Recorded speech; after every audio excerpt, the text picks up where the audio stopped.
ഇബ്രാഹിം നബി അലൈഹിസ്സലാമിൻ്റെ ത്യാഗനിർഭരമായ ജീവിതം പ്രമേയമാകുന്ന ബലിപെരുന്നാൾ ഇന്ന് ജൂൺ 16 ഞായർ UAE ആഘോഷിക്കുമ്പോൾ വെളുപ്പിന് 5:40 പള്ളികളും ഈദ്ഗാഹുകളും പരിസരവും വിശ്വാസികളെ കൊണ്ട് നിറഞ്ഞു.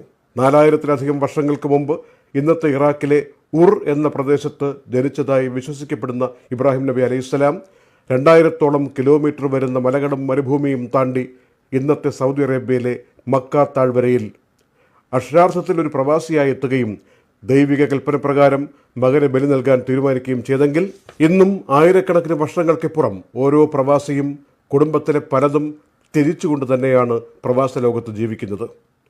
ഓർമ്മകൾ അയവിറക്കുന്നതോടൊപ്പം കുവൈറ്റിലെ ദുരന്തം മലയാളികളുടെ ആഘോഷത്തിൽ മങ്ങലേൽപ്പിച്ചെന്ന വാസ്തവം ഒരു മുന്നറിയിപ്പ് കൂടിയായി മാറട്ടെ.